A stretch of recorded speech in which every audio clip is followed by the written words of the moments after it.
welcome to Against the Fence. My name's Sai, this is JK, and we are here for UFC 293. Second time we're going to be touching back down in Australia. It's going to be a chance for the American Sean Strickland to be going up against the African Izzy.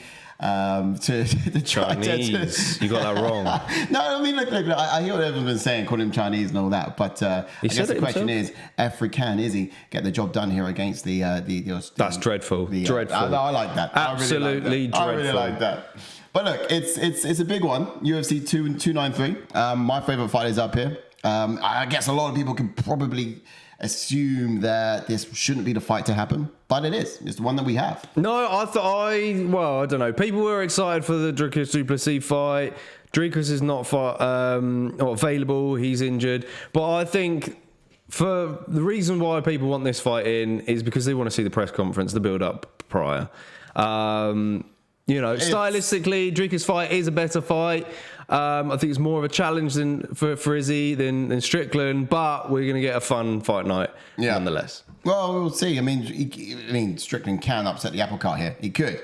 That'd be strange if that does happen. But we'll get into the whole breakdown here as well, and we'll hatch all of that. Yes. That's what this show's all about. UFC 293. Yes, let's get straight into it. Let's go. Can't wait to break this down. Well, the idea, first and foremost, of these shows is that we don't teach you what to think, but we kind of show you how the thinking is done. So we'll get into the gauges a little bit later as well for each of the fights here on the card. Where do you want to start, JK? At the bottom or at the top? We'll start right at the bottom, then we'll finish off with the main event. Kicking it off, as you can see there, Tyson Pedro versus Anton Turkalj then. Indeed. And drop in the chats as well. Also, we got some fight. Let's see what you guys got to say and get your opinions heard in. We had Jatsky tuning in. He typed in a message earlier on, says, let's go. He's ready. Angus says, let's go, pleasure, man. Nick's in the house. He says, is Sean going to wrestle at all? As a treat. Well, we're going to get into that a little bit later on. We talk about the main event. True. I can't wait to give you my opinions on whether or not he will or not. But yeah, we'll see. He said that before, and did we see it? Did we? Will we though? Well, has he learned his lesson from previous fights? We'll get into it. But kicking off then, Tyson Pedro versus Anton Turkalj then. Here we go. In this red corner first today, it's 9-4-0, and then you got in the blue corner 8-2-0 as well. So fairly interesting matchup in terms of the differences. We don't have much in reach, and you don't have much in height, so I guess no big disparity there. But I mean, what's your take on it, JK? How do you think this is going to go? I think we go on to the next fight then. So, on the card, we've got... No, I'm joking. I'm joking, Angus. Angus is a big fan of Anton Turkalj, so we've been winding him up all week. But, serious note, getting into this fight then. Tyson Pedro, of course. Both guys have been on a bit of a tough run. Anton Turkalj is yet to get his first UFC win. He's desperate to get that. His last win was back on the Contender Series about 2 or 3 fights ago. Tyson Pedro, he's been around for a while. He's had a bit of a rough run as of late. He's looked good before his last fight, I must admit. I thought that the Ike Villanueva fight was a good one, and then his one before that or after that wasn't I keep thinking it's Parker Porter, but it wasn't. Was it Harry Hunsucker? He looked unstoppable. But for me, I think in that Bukauskas fight, it felt like Bukauskas was kind of really thriving, being under the pressure in Australia, whereas on the flip side, Tyson Pedro was feeling the pressure because it was in his hometown. So, and I just felt, he didn't have the best of performances against Modestus and kind of slowed down quite a bit. Modestus did genuinely look great in that fight. He really did. He was on one. I guess another way of explaining that is, of course, Pedro did look a little bit off, which, you can scratch your head at a little bit. I think in this fight, though, do you reckon it's going to be the same thing again? Could it be like cursed ground? Could it be like whenever Derek Lewis fights in his hometown, he gets... It could be. I'm not quite sure how many of Pedro's fights have been in Sydney, Australia, or UFC fights. Obviously, he's... Roundtree. Khalil Roundtree. Was that in Sydney as well? Yeah. Okay. Melbourne. He's had quite a fair few, to be fair. So his first fight in the UFC was actually in Australia, and he won that one, which was good. Okay. And then I guess he's been all about the place. Safarov as well. That was also in Australia. Yeah, look, it's not necessarily a bad omen for the guy. It's just that one he was off, strangely enough. I think a lot of people did count Modestas out, to be fair. Yeah. Everyone but me. But no, a lot of people Yeah, did of course. count him I mean, out. why not? Why wouldn't you? Because it was a short notice fight as well for Modestas, and in an enemy soil as well. We've got Scoot Future, Ash saying hello, boys. Yes, Ash was good. Angus saying, JK, you'll be in my bad books. Evening Lady says, George Merry, welcome on in. George? Welcome in Rafael as well. He says, good afternoon, lads. Salute to you, Rafael. Guys, who do you reckon is going to win this fight? Is it going to be Tyson Pedro or Anton Turkalj? Get your predictions in the chat and we'll be reading them out, whether you think it's going to be a knockout, a decision win.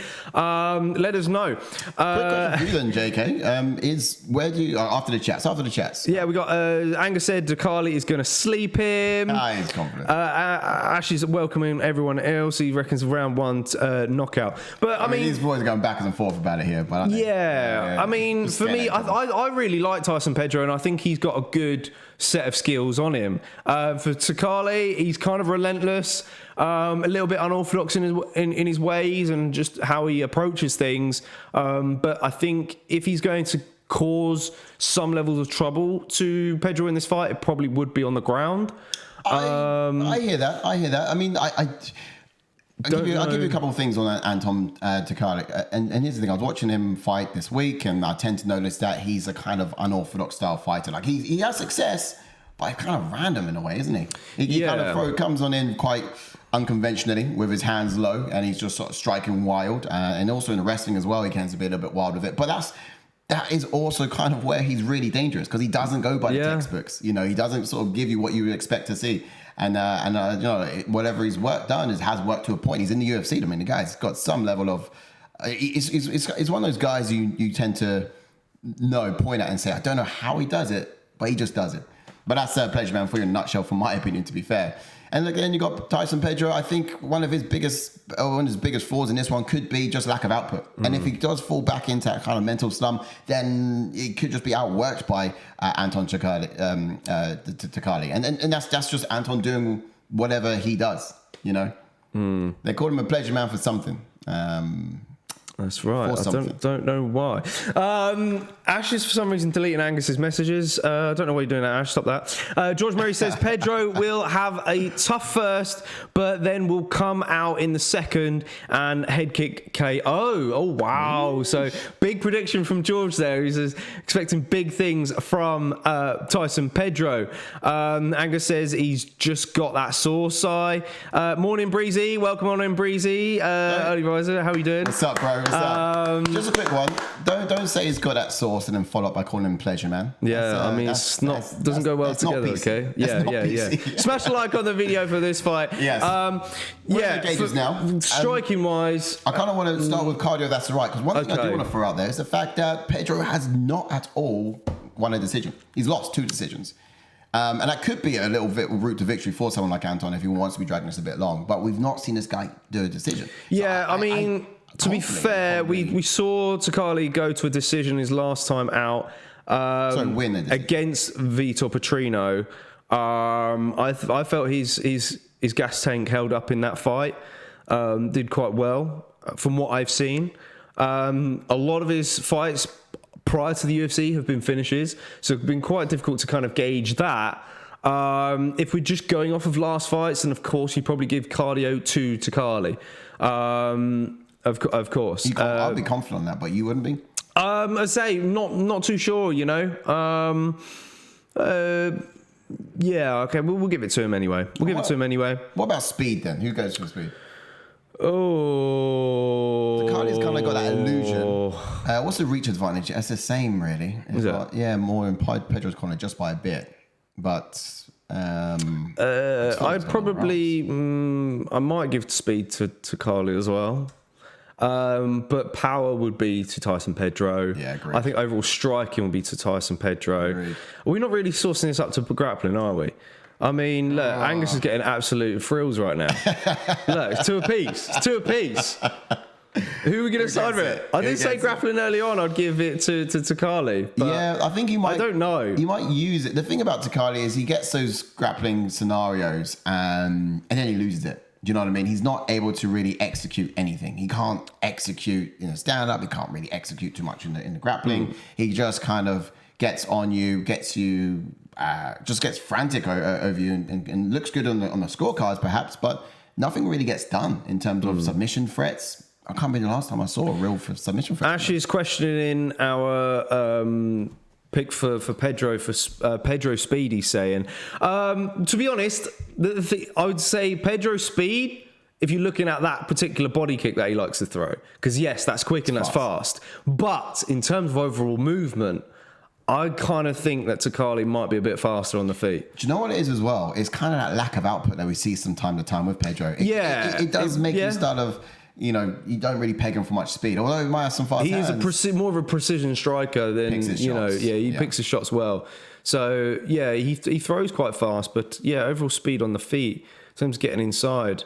Maybe Turkalj. You know, I don't know. It is a difficult one to call, though, I must admit. And then I guess when it gets to grappling, we did say a bit earlier, we'll put that on the blue side there as well. But I guess that will probably this is a bit more. It's accurate. Not right, is it? It's not right. It's not. It doesn't feel right, does it? Right. No. Not right. There we go. Yeah, there we go. There it is. So get some chats then.